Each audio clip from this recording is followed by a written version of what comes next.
যে কোনো সম্পত্তি কেনার আগে সেটা ফ্ল্যাট হতে পারে, শুধু জমি হতে পারে, বা জমি সমেত বাড়ি হতে পারে। আমাদের কিন্তু অনেক রকম প্রশ্ন থাকে যে প্রপার্টি কেনার আগে প্রপার্টি সার্চিং কি সত্যিই দরকার আছে? প্রপার্টি সার্চিং কি ম্যান্ডেটরি? যদি সত্যিই প্রপার্টি সার্চিং ম্যান্ডেটরি হয়, তাহলে কোথায় কোথায় গিয়ে প্রপার্টিটা আমাদের সার্চ করতে হবে, মানে কোন কোন অফিসে গিয়ে আমাদের প্রপার্টিটা সার্চ করতে হবে, কত বছরের জন্য প্রপার্টি সার্চ করতে হবে? এই সমস্ত প্রশ্নগুলো আমাদের কিন্তু খুব কমন, সবারই এই প্রশ্নগুলো জানার আগ্রহ থাকে। তো আজকে এই ভিডিওতে আমি এই প্রশ্নগুলোরই সমস্ত আপনাদের উত্তর দেব, প্রপার্টি সার্চিং নিয়ে বিশদে আলোচনা করব। নমস্কার, আমি অ্যাডভোকেট দিয়েতি দত্ত, আপনাদের সকলকে স্বাগত জানাই আমার এই চ্যানেল লিগাল ভিস্টাতে। যে কোনো সম্পত্তি, সেটা আপনার ফ্ল্যাট হতে পারে, জমি সমেত বাড়ি হতে পারে, বা শুধু খালি জমি হতে পারে, যদি আপনি সম্পত্তি কেনার কথা মাথায় রেখে এগাচ্ছেন বা কিনতে চলেছেন, তাহলে অনেকেরই এটা কিন্তু মাথায় প্রশ্ন থাকে যে সার্চিং কি করতে হবে, সার্চিং কি বাঞ্ছনীয়? তাদের জন্য বলে রাখি, এটা আমার নিজের বক্তব্য, সার্চিং ইজ ম্যান্ডেটরি। সার্চিং না করে কোনোদিনই কোনো সম্পত্তি কেনা ঠিক নয়, একেবারেই উচিত নয়। এবার নেক্সট প্রশ্ন হচ্ছে, তাহলে সার্চিংটা কোথায় করব এবং কত বছরের জন্য করব? আপনি যেই জায়গার সম্পত্তি কিনতে চলেছেন, মানে যেই এরিয়া বা যেই লোকালিটির আন্ডারে আপনি নতুন সম্পত্তি কিনতে চলেছেন, সেখানকার জুরিসডিকশন অনুযায়ী রেজিস্ট্রি অফিসে আপনাকে প্রথম সার্চিংটা করতে হবে। সেটা মিনিমাম 12 বছরের জন্য অবশ্যই করতে হবে, ম্যাক্সিমাম আপনি 30 ইয়ার্সের করতে পারেন। এবং এই রেজিস্ট্রি অফিস নির্ধারণ হয় যেখানকার প্রপার্টি সেখানকার জুরিসডিকশন ওয়াইজ। এবার প্রপার্টির জুরিসডিকশন ওয়াইজ অনেকগুলো রেজিস্ট্রি অফিস থাকে, তো সেগুলো আমাদের সাধারণ মানুষের পক্ষে বোঝা সম্ভব না যে কোন কোন রেজিস্ট্রি অফিসে যেতে হবে। তো সেটা আপনি আপনার পছন্দ মতো একজন অ্যাডভোকেটকে নিয়োগ করে সেই সার্চিংয়ের কাজটাই আপনি করাতে পারেন। নেক্সট হচ্ছে কোর্ট সার্চিং। আপনি যেই জুরিসডিকশন, মানে যেই লোকালিটি বা এরিয়ার আন্ডারে আপনার নতুন প্রপার্টিটা কিনতে চলেছেন, সেই প্রপার্টি যে কোর্টের আন্ডারে, সেই কোর্টেও কিন্তু আপনাকে, সিভিল কোর্টে আপনাকে সার্চ করতে হবে। এবার সিভিল কোর্টে দুটো ডিভিশন থাকে, একটা হচ্ছে জুনিয়র ডিভিশন এবং একটা সিনিয়র ডিভিশন। তো দুটো ডিভিশন মানে দুটো কোর্টেই কিন্তু আলাদা আলাদা করে সার্চিংটা করতে হবে, এবং এটাও কিন্তু একটা ম্যান্ডেটরি সার্চিংয়ের মধ্যে পড়ে। নাহলে আপনি এটা বুঝতে পারবেন না কখনোই, বা জানতে পারবেন না যে যে সম্পত্তিটা আপনি কিনতে চলেছেন সেই সম্পত্তি নিয়ে কোনো মামলা মোকদ্দমা কোর্টে পেন্ডিং আছে কিনা। এই কারণে কোর্ট সার্চিংটাও কিন্তু ইম্পর্টেন্ট, খুবই ইম্পর্টেন্ট। এবং আগের যেটা আমি বললাম যে রেজিস্ট্রি অফিসের সার্চিংটা, সেটা বলে রাখি কেন ইম্পর্টেন্ট।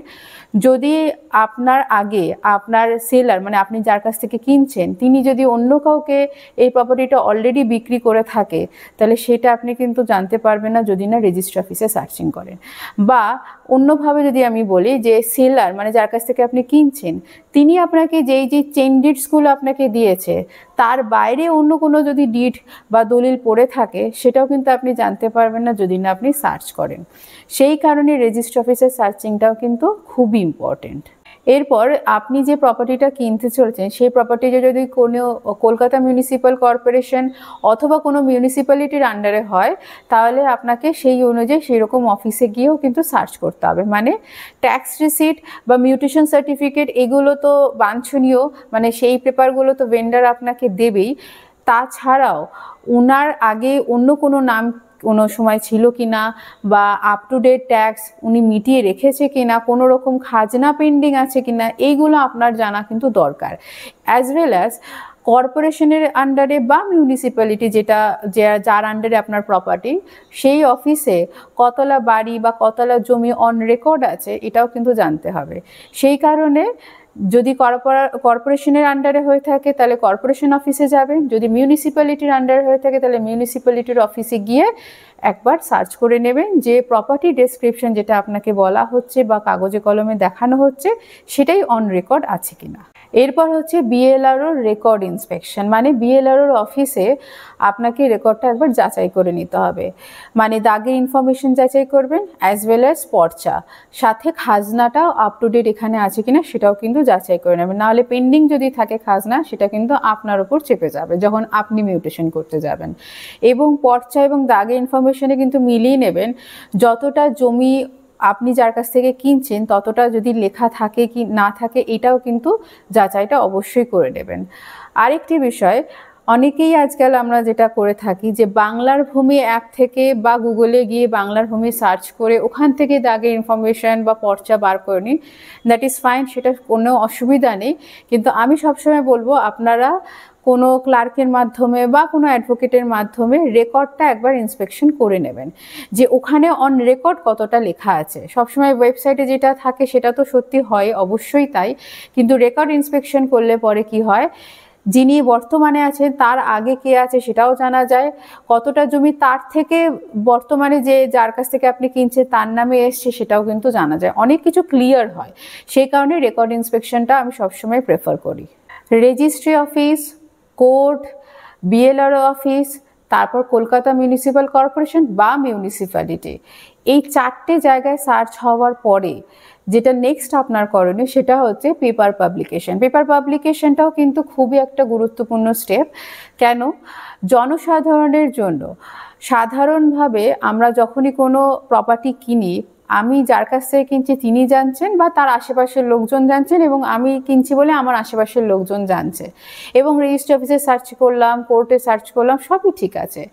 কিন্তু জনসাধারণের জন্য জানানোর জন্য আপনি যদি পেপার পাবলিকেশন করেন তাহলে কিন্তু একটা বিরাট আকারে কিন্তু জানানো যাচ্ছে যে আমি এই প্রপার্টিটা কিনতে চলেছি। এই প্রপার্টি নিয়ে যদি কারোর কোনো অবজেকশন থাকে বা বক্তব্য থাকে তাহলে একটা নির্ধারিত সময় দেওয়া হয়, ফোন নাম্বার দেওয়া হয়, যে এই নির্ধারিত সময়ের মধ্যে এই ফোন নাম্বারে আপনারা যোগাযোগ করে জানাতে পারেন। এটা কেন ইম্পর্টেন্ট? ধরুন সেলার আপনার সাথে একটা চুক্তিতে নেমেছে যে আপনাকে জমিটা বা ফ্ল্যাটটা বা বাড়িটা আপনাকে বিক্রি করতে চলেছে, কিন্তু আপনার সাথে এই চুক্তিপত্রতে আসার আগে যদি উনি নোটারি করে অন্য কোনো কারোর সাথে যদি চুক্তি করে থাকেন সেটা আপনি জানতে পারবেন না, এটা একটা বিষয়। প্লাস সে যদি ব্যাংকে যদি অন্য কোনো কাগজ, মানে বেসিক্যালি ডিড দিয়েই মর্টগেজ হয়, যদি সেরকম কোনো কাগজ জমা করে ব্যাংকে যদি কিছু করে থাকে মর্টগেজ, তো আপনার পক্ষে সেটা জানা সম্ভব হবে না। সম্ভব হতে পারে, অন্য একটি পথ আছে, সেটা আমি পরে বলছি।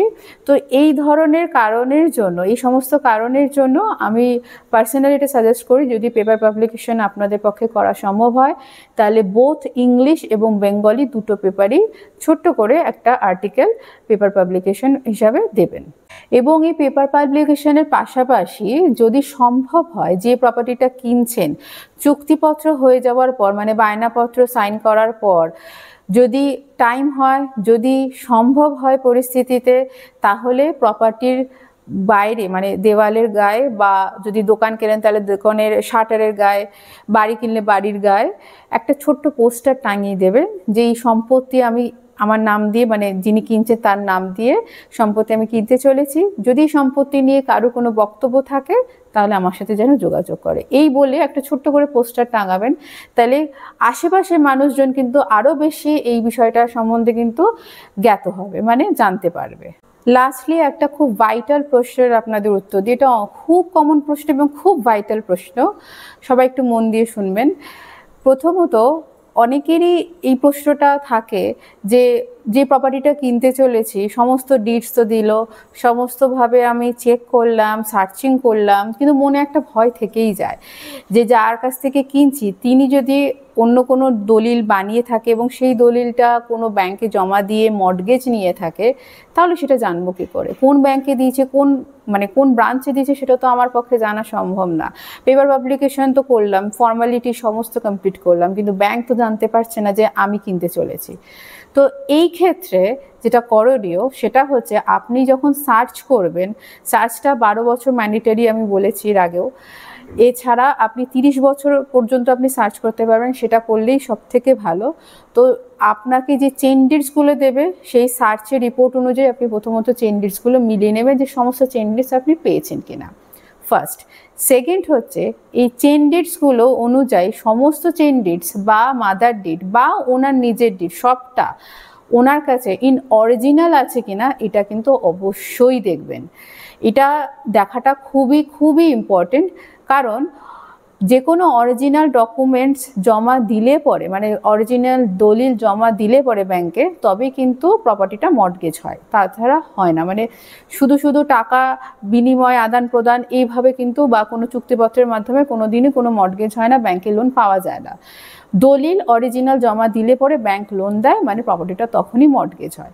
তো এই ক্ষেত্রে এটাই শর্টকাট উপায় জানার জন্য যে কোনো ব্যাংকে মর্টগেজ আছে কি নেই। তো আপনার কাছে সার্চিং রিপোর্ট থাকবে, লিস্ট অফ ডকুমেন্টস থাকবে, সেখান থেকে একটা লিস্ট পেয়ে যাবেন। এবং সেলার মানে যিনি আপনাকে বিক্রি করছে প্রপার্টিটা, তিনিও আপনাকে একটা চেইন ডিডস লিস্টে হিসাবে দেবে। তো দুটো আপনি মিলিয়ে দেখবেন, এবং দুটো মিলে গেলে পরে সমস্ত চেইন ডিডস অরিজিনালি ওনার কাছে আছে কিনা এটা ভেরিফাই করবেন, ব্যাস। তাহলেই আপনি নিশ্চিন্ত থাকবেন যে কোনো মর্টগেজ আছে কি নেই। আশা করি আপনারা বুঝতে পেরেছেন সার্চিংটা কোথায় কোথায় করতে হবে, কত বছরের জন্য করতে হবে, এবং কতটা ইম্পর্টেন্ট সার্চ করাটা। সার্চ করলে পরে আপনি নিশ্চিন্তে প্রপার্টিটা কিনতে পারবেন। তো এই ছিল পুরো ভিডিওটার বিষয়বস্তু। এই বিষয় বা এরকমই অন্য কোনো বিষয় যদি আপনাদের কোনো কনসালটেশনের প্রয়োজন হয় বা কোনো কিছু জিজ্ঞেস থাকে, তাহলে নিচে কনসালটেশনের নাম্বার দেওয়া আছে, হোয়াটসঅ্যাপ নাম্বারে আপনারা হোয়াটসঅ্যাপ করতে পারেন ফর কনসালটেশনস। আপনাদের সুবিধার্থে অনলাইন এবং অফলাইন দুরকম কনসালটেশনেরই ব্যবস্থাপন রাখা হয়েছে। সমস্ত কনসালটেশনস চার্জেবল। আপনাদের যদি এরকমই অন্য কোনো বিষয় জানার থাকে তাহলে কমেন্ট সেকশনে অবশ্যই জানাবেন যে নেক্সট ভিডিওটা কোন বিষয়ে জানালে পরে বা আপনাদের কাছে উপস্থাপন করলে পরে আপনাদের সুবিধা হবে, উপকার হবে। আমি চেষ্টা করব নেক্সট ভিডিওটা সেই টপিকের উপর বানানো। আজকের এই ভিডিওটা এখানেই শেষ করছি। যদি আজকের ভিডিওটা আপনাদের ভালো লেগে থাকে, উপকারে এসে থাকে, then do like, comment, share and subscribe my channel. দেখা হচ্ছে নেক্সট ভিডিওতে। নমস্কার।